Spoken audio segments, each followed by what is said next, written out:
and a few tips that can help make dreams become a reality in your life. So if you know somebody else that may possibly benefit from hearing something like this, you know that they're on a journey moving forward, helping, create more abundance in their life, then definitely go ahead and share this post so we can get some more people on with us. Wonderful. All right, so let's go ahead and let's rock and roll. So I have 5 tips that I wrote down that are things that we have applied in our lives over the past number of years that have helped us shift our finances to where we want to go. It's crazy because we live in a world where it's super fast-paced, we're always on the go, and it's easy to kind of get caught up in, I guess, a lot of money coming in and a lot of money going back out. And the study of wealth creation is really how to, you can get yourself and your family set financially.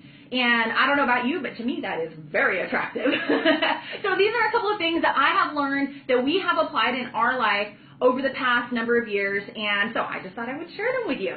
So tip number one is, first of all, pay yourself first.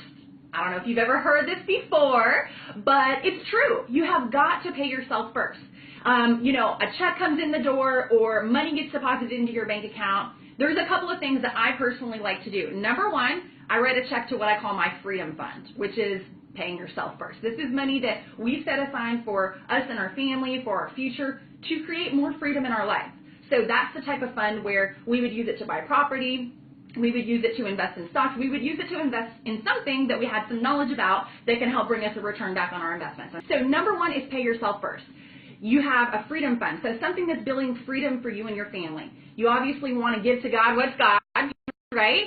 And the third thing is invest in yourself.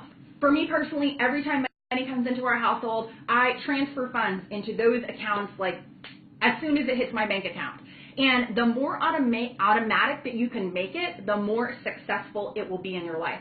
I don't know if you've ever heard of this book or this audio. It's called The Automatic Millionaire. Sounds like exactly what it's all about. And it's basically about automating things so that you can create more wealth in your finances and get you where you really want to go. Because I don't know if you've seen this. You have seen possibly people who make $30,000 a year that have amassed great fortunes and people who make $300,000 a year that are broke. I mean, I have totally seen this, and obviously, whatever kind of income you make, whether it's a lot or whether you're getting it to a lot, we want to be good stewards of those finances. We want to be good stewards of those funds. So definitely pay yourself first. Make it automatic if you can. The second thing is to cut out your latte factor, okay? What the heck is a latte factor? Okay, this is, I believe, also from The Automatic Millionaire, which I listen to and I love.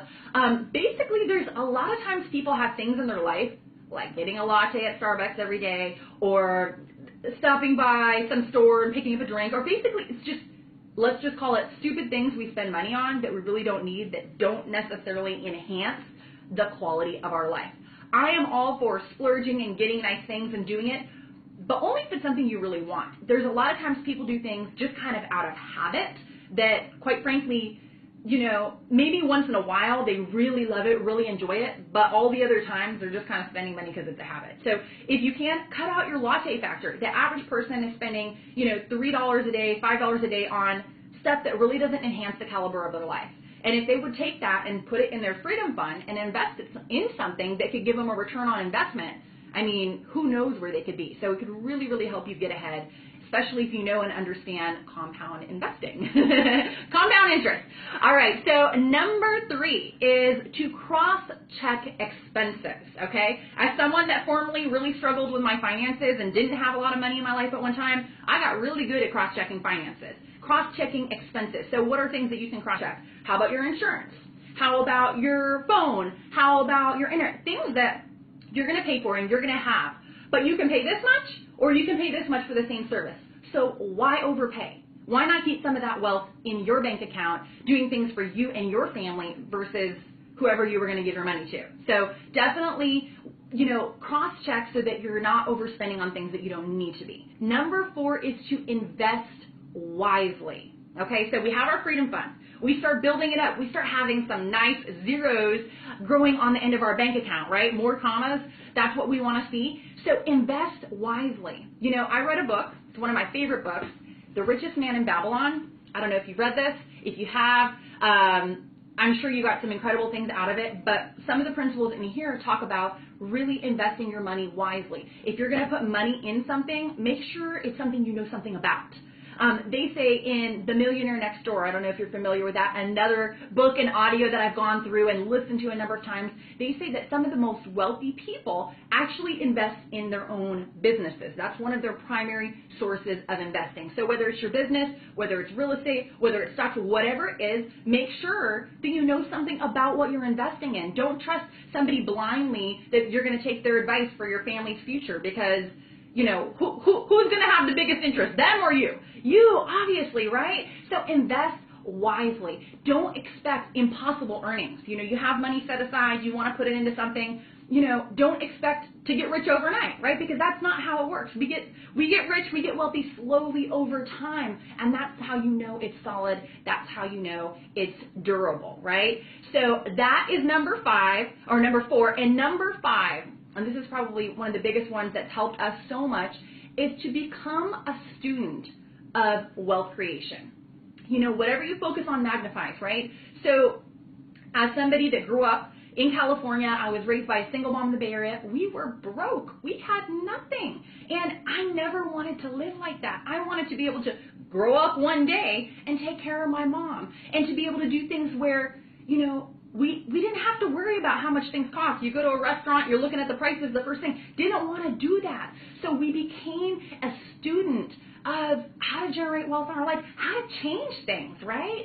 And you know what? Now we have so much abundance in our life, not only in our finances, because that's just one spot, right? That is just one piece of the whole pie, but in our relationships and how we spend our time and just the lifestyle. So it's the whole ball of wax. Definitely focus on, you know, become a student of creating wealth in your life. So those are my 5 tips. A couple of my top books are The Richest Man in Babylon, Mastering the Money Game by Tony Robbins. Okay, in case you haven't noticed, this is quite a large book. It's about 700 pages. You can get this on audio, or you can pick up the book and read. I personally actually have both, because some of it I like to write in and some of it I like to listen to while I'm doing other stuff. This guy is awesome. He interviewed, I believe, the 50 wealthiest people in the world about what they did to create wealth in their life. And one of the top things that they listed was diversification. So a word to the wise there. And the last one of the greatest, Think and Grow Rich, of course. So these are just a couple of things that we have used, we've applied in our life. Millionaire Next Door, also The Automatic Millionaire. Those are some of my favorites. So I'd love to hear what your favorites are. Definitely put a note there below. Put some comments. I can only see you if you put a comment. If you're not commenting or posting anything, I really can't see who's on. But thank you all for watching. If you got value out of this and you know somebody that you would like to give this as a gift to, please share it with them. And I look forward to seeing you all next time.